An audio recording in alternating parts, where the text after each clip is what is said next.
Okay, this one is called The Flight of the Cyclist, and I wrote it my UK tour, on my bicycle tour that is. And the last 10-15 songs I've written literally all been from my travels, although most of them are probably poems. But you can see what happens when I put a poem to music, and I think I've taken the whole Bob Dylan era and reinvented it.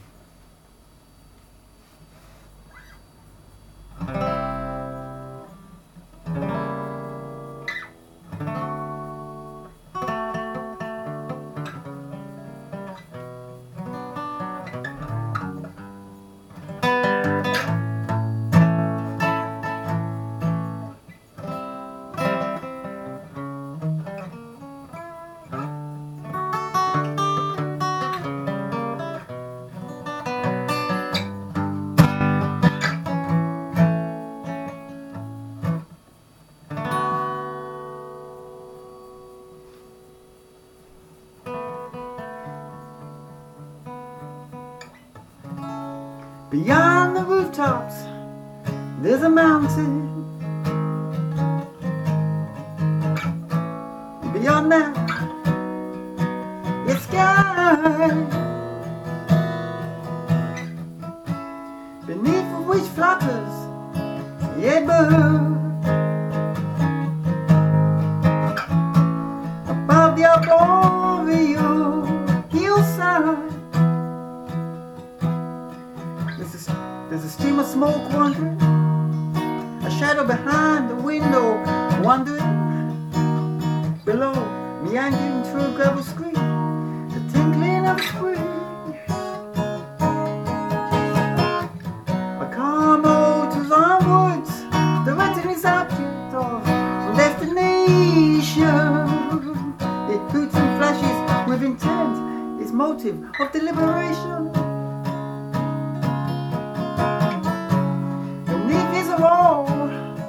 That's lifeless, an encroaching wind, its enemy.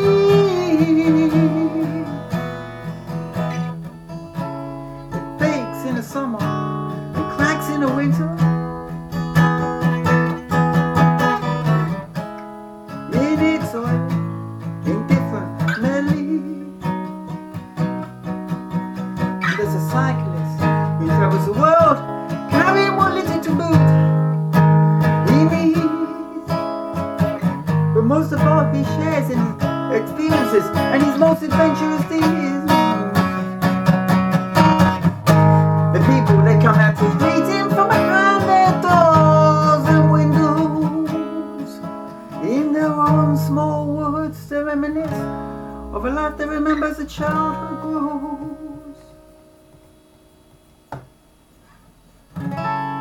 They want to be free and travel and dream of flying the open air. But always they must return to the eaves and seals of their cagey lays. When we'll let go of their material possessions, cannot buy a holiday unto the sun. They are anchored in the roots of a tragedy that binds their hands and feet as one, sinking ever further into the floorboards beneath the layers of their rags. They can all but let go if they would even dare to join the cyclist in his land.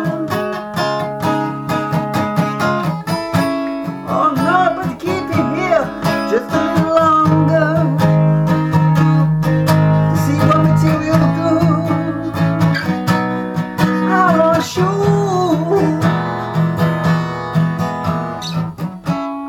Surely the cyclist will stay in dither and plant a little low. He's on soul. Oh no, he has has foreseen these lonely trappings.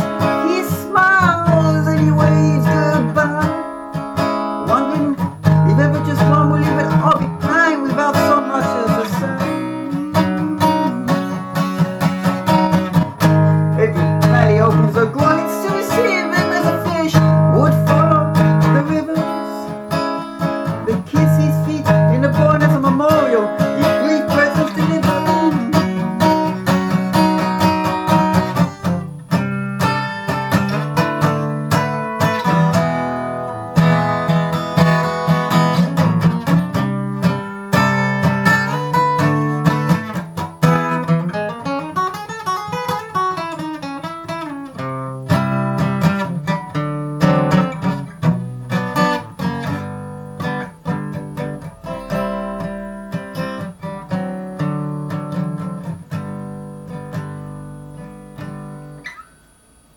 A protruding rocky fort gives him protection against the moist and enveloping clouds, or descending so in his sleep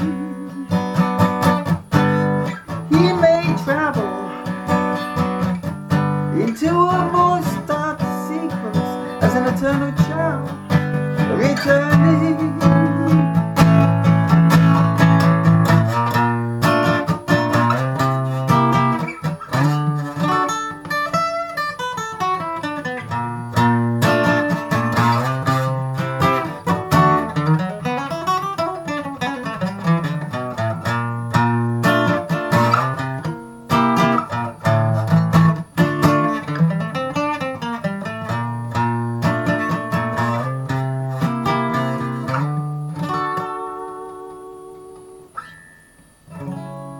With the rising sun, so the net offers him shelter from the wind.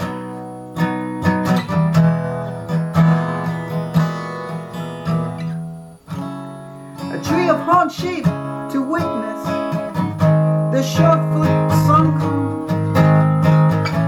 into the footprint of his ancestral grave, sealed with a loving kiss.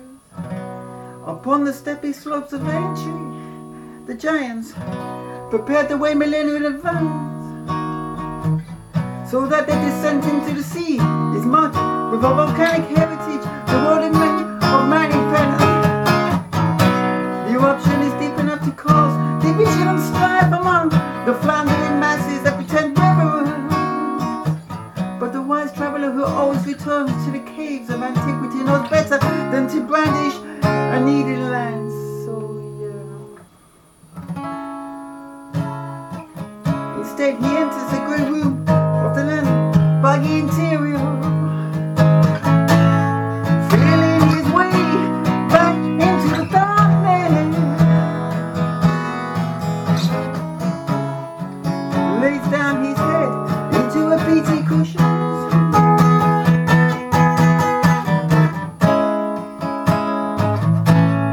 of the knowledge and quiescence.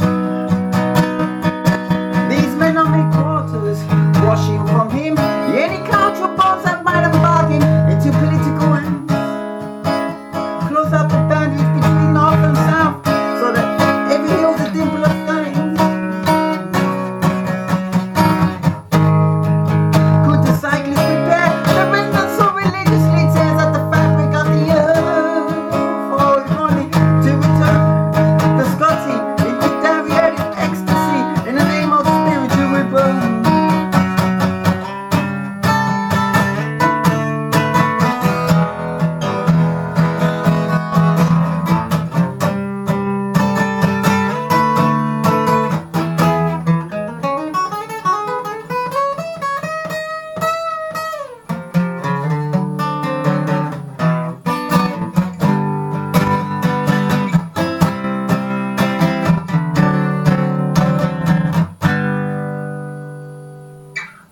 Will the castles, now ruined, be reconstructed into pilgrimage sites of reconciliation, in order that Ireland and Scotland will remember again its roots as a single nation.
Well, you're lucky there, because I don't normally pull that one off in front of a camera.